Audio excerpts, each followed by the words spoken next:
Hi everybody, if you're watching this video, it's because you are done with the Edgar Allan Poe research notes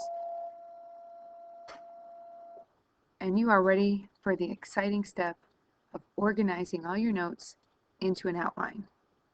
So, the first thing you're going to want to do is double check all your research notes and make sure all of the parts are finished. That means you have a section on mental illness, a section on Edgar Allan Poe's life, and a section on his stories and poems. So then you're going to go to Google Classroom and you're going to get the research paper outline document and open it up. Once you do that, you're going to look and see it says objective. I will synthesize my research notes in order to prove my thesis. I will cite sources correctly both in text and in the works cited. Use your research notes to complete the outline. Turn the outline into an essay when you are done. Dun, dun, dun. Okay. So the first thing you're going to want to do is just see how it's set up.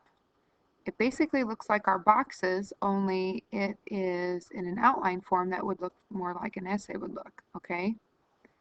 So, if you remember from the last time we wrote essays before Christmas, we remembered that we don't put this introduction hook background, you don't write that first. That comes later. That comes right before you finish the final paper. So don't worry about this. You're going to skip that. Go to the thesis and write your thesis statement. So I'm going to write a thesis statement as an example of depression, but if you have bipolar or another disease, then you pick the one that fits to your assignment. So I'm going to say something like Edgar Allan Poe's life and works demonstrate, or you could say prove, that he suffered from depression. You could say he suffered from something else, but basically this is good. Then if you didn't have depression as your topic, you would put your topic here: bipolar disorders, psychotic personality disorder, whatever you chose. Okay, that section's done. Now we need to go to mental illness topic sentence. So if my topic is depression, then the first sentence I'm going to write is something very general about depression, something I don't even need to cite. Depression is an illness that causes causes people to feel excessively sad. Okay, I'm just going to put some kind of general statement about depression. Or you could say depression is an illness that affects people's moods and their ability to function in life. Oh, some kind of general statement. This is not a statement that you would cite because it's just a common sense knowledge about your topic. Okay, now comes the hard part. You're going to see that I've asked you to put in your paraphrases. Now I have given you 7 spots to put paraphrases in. 1, 2, 3, 4, 5, 6, 7. Each paraphrase has to be cited. That's why we had the box for in-text citation. The difficult part in this is choosing which paraphrase to put in which location. So you actually have to go to your notes and pick the 7 best paraphrases. Now again, you have more than 7. Pick the best 7. The other thing you have to pick is something from each source. You cannot have all 7 paraphrases from Nordenberg or from depression or whatever bipolar affective disorder if you're choosing that. You cannot have all 7 from the same. So first decide which ones you're going to use. Again, you might want to pick the ones that you think fit best with Edgar Allan Poe if you have 7. One strategy would be to go through here and highlight them in a different color. Oh, okay, yeah, that looks good. So go back to your notes and decide the 7 that you think are the best. Well, death of a loved one, that definitely happened to Edgar Allan Poe. All of these things were related to him, but pick your best 7. Now, I'm going to pause this video. You can also pause the video and go and do what I said so far. Write a thesis statement and then go to your notes and pick the 7 best paraphrases.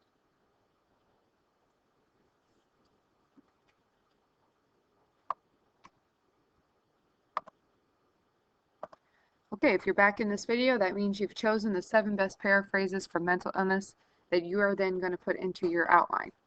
So, you might already see some things that these paraphrases have in common, which will help you organize them. So, my first sentence, my topic sentence, said something about excessively sad or affecting the mood. So this paraphrase, people with depression are often in a depressed mood, well, that kind of fits right. It flows really well. So I'm going to pick that and I'm going to just paste it right here. Now, okay, got topic sentence, we got a paraphrase. Notice it says citation. So I've got to come over here, get the citation, and put it here. Good. Now, I'm zooming in here. See this period right here? You have to delete it. You can only have 1 period per sentence. So, after the paraphrase, no period, then the in-text citation, and then a period. Pause if you need to look at your period and make sure it's in the right spot. You cannot have 2 periods. Okay, 1 period per sentence, and it comes after the last parentheses like that. Okay, you should probably pause this video right now and get the rest of your paraphrases copied, pasted, and cited into the outline. Okay, if you're back, that means that you've chosen your 7 paraphrases on mental illness and you've organized them in the way that you like into your outline, and each one has a citation. So you can see how I organized mine. I started off with a sentence that had something about mood because I used mood in my topic sentence. So I liked that. And then I went ahead and talked about symptoms. Okay, people will have repeated thoughts of worry, drug and alcohol abuse, they have no hope for the future. At some point, if you look into your outline and you say, ooh, gosh, no hope for the future doesn't really go with alcoholism, maybe I'll like move this alcohol one somewhere different. You see, the nice thing about using the computer is you can always move things around. Okay, even if you've got them pasted in and then when you go to reread all the quotes together, if you don't like it, just copy and paste them. This is also why you want to use the citation for every paraphrase. Don't get lazy and forget those, because then if you move things, you'll get confused. Every single paraphrase has to be accounted for. Where did it come from? Okay. And then I went ahead and I wanted to do the symptoms all together, and then I wanted to do the causes because I felt like I could connect the causes directly to my next section, which is on Poe's life. So after I have my 7 paraphrases, they're organized, they're cited, I've got to decide on what kind of a conclusion to write here. So you gotta think, what is a conclusion? A conclusion is the main point, main idea. It could be the so what. Why does anybody care about depression and how does it relate to Edgar Allan Poe? So let's see. I might say some kind of a summary. The definition, symptoms, and causes of depression all relate to Edgar Allan Poe's life. See, I want a sentence that will bridge me, transition me from what happened in this paragraph, where I talked about the symptoms and causes, and what I'm going to talk about in this paragraph, which is Poe's life. So now I'm ready for the next section. So I could say something like, Poe experienced many stressful and sad life events that contributed to or caused his mental illness. Or you could say depression, or you could say bipolar disorder, whatever your illness is. Then I go to my paraphrases or summaries on the videos and the textbook, and I go ahead and I paste them in just like I did with the mental illness. Now this section is going to be easier because you could probably pick things and put them in chronological order, so order by time. If you're going to talk about his mother dying or his parents dying, his dad abandoning him, that would probably go here. If you're going to talk about Virginia dying, that's, you know, is middle-ish.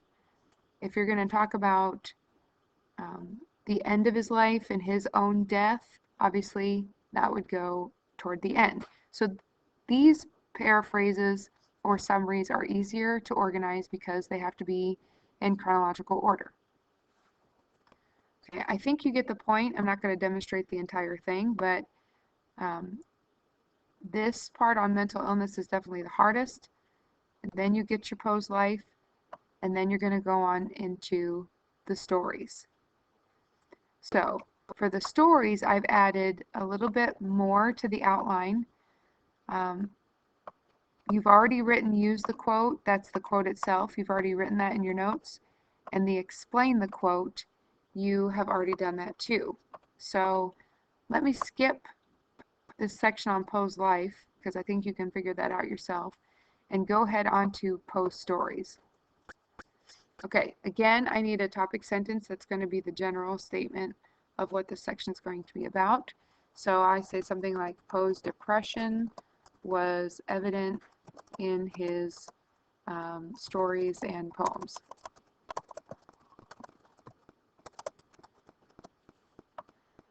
Okay, now, here's where you're going to do the outline a little bit out of order. You've got to find the quote that you picked. I picked my last, my only hold on life is cruelly torn away. I have no desire to live and I will not. Boop. Copy it. Paste it. Oh my goodness, I forgot the in-text citation. Tisk, tisk, tisk, Mrs. Bainey, what is wrong with you?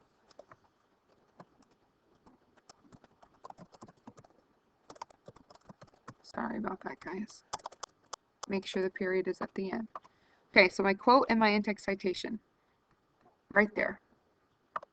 Then I'm going to get my explanation, which I've already written.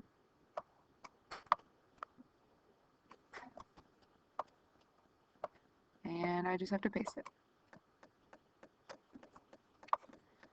Okay, the thing that you haven't done yet is how would you start this? You can't say Poe's depression was evident in his stories and poems, my last, my only hold on life. That makes no sense. So you need a sentence before the quote that's going to lead into what was happening before the quote. So I would say like,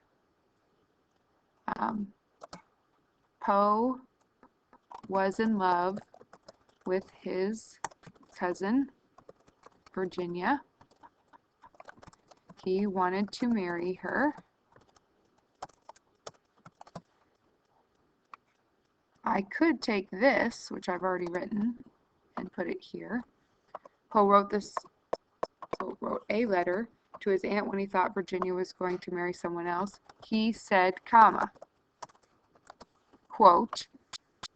See how that's better? You don't want to say Poe's depression was evident in his stories and poems, my last, my only hold on life. So I say, Poe's depression was evident in his stories and poems. Poe was in love with his cousin Virginia. He wanted to marry her. Poe wrote a letter to his aunt when he thought Virginia was going to marry someone else. He said, blah, blah, blah. This shows he's depressed because he had suicidal thoughts. He was ready to die if he could not be with her, which is not a mentally healthy attitude. Then we go to the next quote. Do you see how that works? The only thing you're going to struggle with is the introduction to the quote right there, and then don't forget the in-text citation. Okay, pause this video now. Make sure everything that I've just explained is done on yours, and when you come back, I'll help you with the conclusion.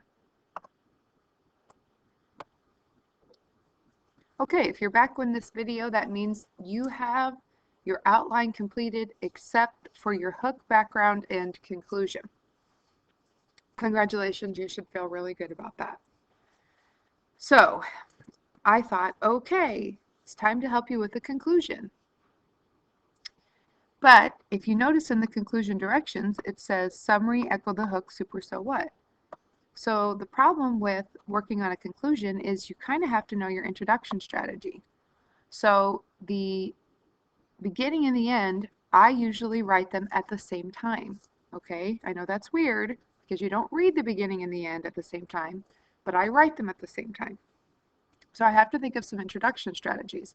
And you're probably going, wow, Mrs. Maney, that was like December when we learned about that. And yes, I would say that was a while ago. So I did a little Google. If you Google introduction strategies for essays, the first thing that pops up is some advice. Begin with a quotation, begin with a concession, begin with a paradox, a short anecdote or a narrative, an interesting fact, several questions that could be answered in the paper, or some relevant background material. Now, already there you have several ideas, some of which you may never have heard of.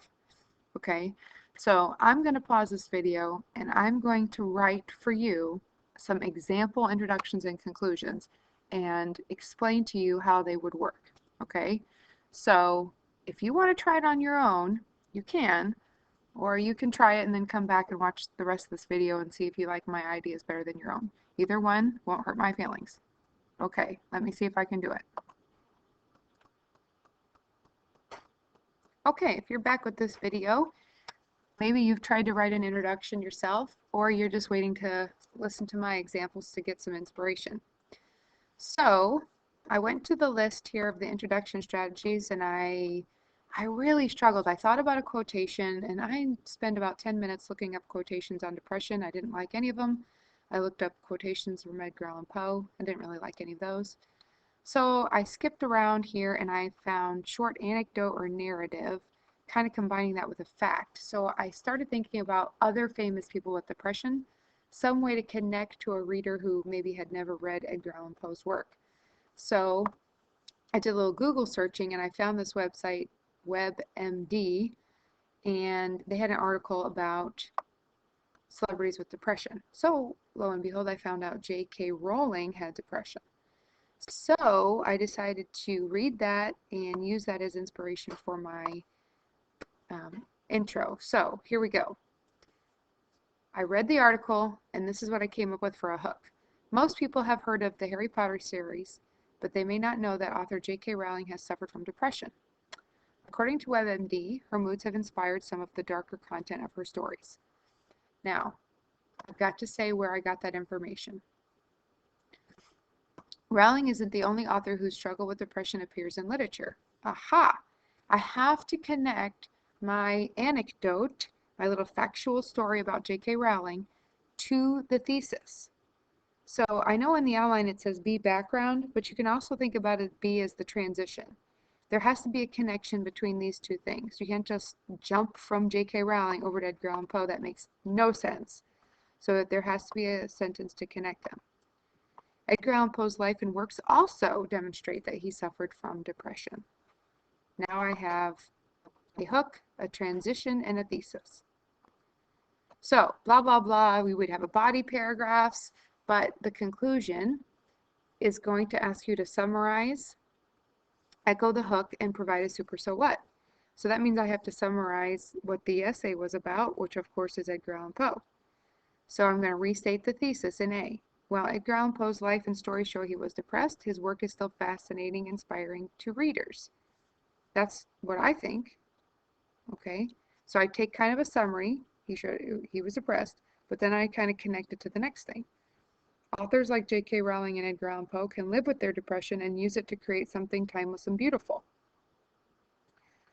Again, echo the hook. If I talk about J.K. Rowling in the intro hook, I'm going to talk about her in the conclusion. I want to bring this back together. Full circle ending. Super so what? Who cares that Edgar Allan Poe was depressed? Well, this is why I think you should care. These examples can inspire people who are depressed to use art to cope with their feelings. I'm kind of saying if Poe could do it, if Rowling can do it, you can do it too, but I'm not going to use the word you. Okay, so there's how to use an anecdote, a story about J.K. Rowling to introduce the paper. Now I did one more. I worked really hard on this and I came up with a fact. So I went to some depression statistics and I found some statistics from the DBSA, Depression and Bipolar Support Alliance. Okay, that looks good. So here we go. According to the Depression and Support Bipolar Alliance, depression affects about 6.7% of adults per year. This translates to nearly 7 people out of every 100. Understanding depression and how it has affected famous people of the past can shed light on the illness and help people talk about it openly. While many people may know Edgar Allan Poe's stories, they may not know about his personal life. Edgar Allan Poe's life and works demonstrate that he suffered from depression. Do you see what I did? I go with my fact, then I have to connect it to Edgar Allan Poe. I can't just have 6.7% of adults have depression. Edgar Allan Poe had depression. That's terrible. So the middle of my introduction connects my hook to my thesis. That is extremely important. Please remember to do that. Then I go to the conclusion. Because remember, body, blah, blah, blah. Now in the conclusion, I've got to summarize. I'm actually going to use the same summary as my last example. His work is still fascinating, inspiring to readers, blah, blah, blah. And now I've got to echo the hook. Many people who suffer from depression can relate to his stories and understand the feelings he portrayed in them. Because in the hook, I said many people have depression, 6.7%. So in the echo the hook, at the end, I'm going to say how this might help them. They can relate to it. And then my super so what? These examples can inspire people who are depressed. Same super so what. So really I used the same conclusion. My only difference was how I used the hook and how I connected the hook back into that conclusion. Now those are 2 solid examples of how to do the beginning and the end, the intro and conclusion of your essay.